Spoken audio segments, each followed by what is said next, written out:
Morning, this is me, Duldalau from yesfinanciallyfree.com. Thank you so much for being on today's live. I'm so happy to be with you today and share with you. We're reading on from page 92 of the book, Memoirs of Extraordinary Popular Delusions and the Madness of Crowds by Charles Mackay. And the topic is page 92. It's in the chapter called The Tulipomania. Tulipomania meaning craziness about tulips, people spending tons of money just to buy one tulip bulb in Holland in the 1700s. YesFinanciallyFree.com is where you can get the link to the book. It is a famous book, highly recommended as one of the best books to read to understand money, finances, and since I'm all about financial freedom, I'm reading it with you. This is my first time reading the book as well. Now, my name is May Doldal. I live in Honolulu, Hawaii with my husband, Jamel, and our 7-year-old son, Jordan. He's practicing Chinese right now while I'm on this live.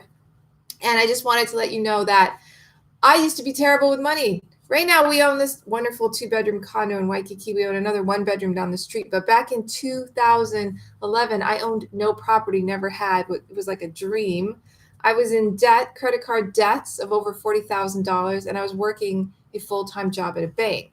Now, by 2016, April, I paid off all the debt. By December 23rd, I quit my job. That was my last day working. We had improved our net worth by over $500,000.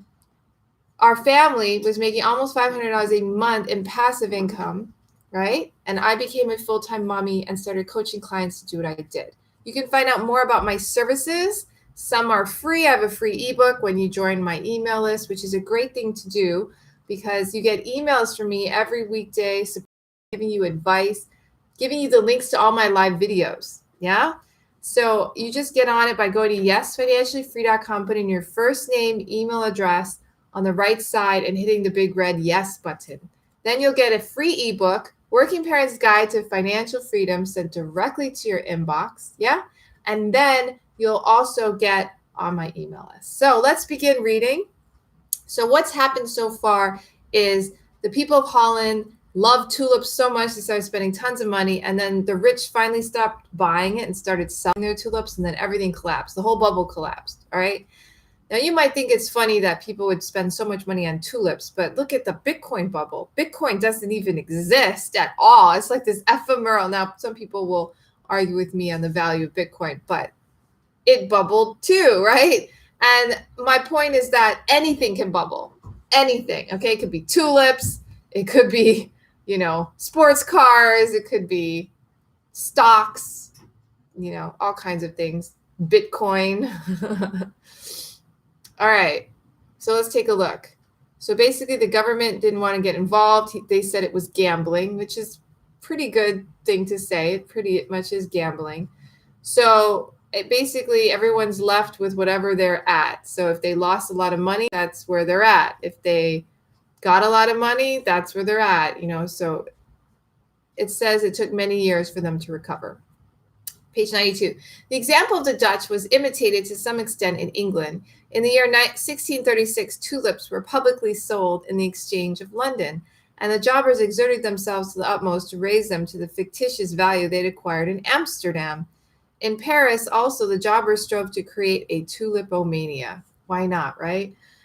In both cities, they only partially succeeded. However, the force of example brought the flowers into great favor, and amongst a certain class of people, tulips have ever since been prized more highly than any other flowers in the field.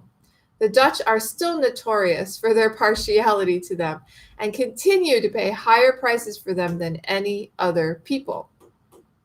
As the rich Englishman boasts of his fine racehorses or his old pictures, so does the wealthy Dutchman vaunt him of his tulips. In England, in our day, strange as it may appear, a tulip will produce more money than an oak. If one could be found rara in terris and black as the black swan of Juvenal, its price would equal that of a dozen acres of standing corn. In Scotland, towards the close of the 17th century, the highest price for tulips, according to the authority of the writer in the supplement to the 3rd edition of the Encyclopedia Britannica, was 10 guineas. Their value appears to have diminished from that time till the year 1769, when the two most valuable species in England were the Don Quevedo and the Valentinier, the former of which was worth 2 guineas and the latter 2 guineas and a half. These prices appear to have been the minimum. In the year 1800, a common price for 15 guineas for a single bulb. In 1835, a bulb of the species called Miss Fanny Kemble was sold by public auction in London for £75. Still, more remarkable was the price of a tulip in the possession of a gardener in the King's Road, Chelsea. In his catalogues, it was labeled at 200 guineas. And that's the end of the chapter. So I'm done reading about the Tulipomania. Next time, we'll be reading about the alchemists, or the searchers for the philosopher's stone and the water of life. Sounds exciting, all right? So I'll see you then. Have a great day, guys, and share this with your friends and followers. Aloha. If you are on my YouTube, please subscribe to the channel, and have a great day. Get on the email list. Learn more about all the great things that you can do to create financial freedom in your life. Bye.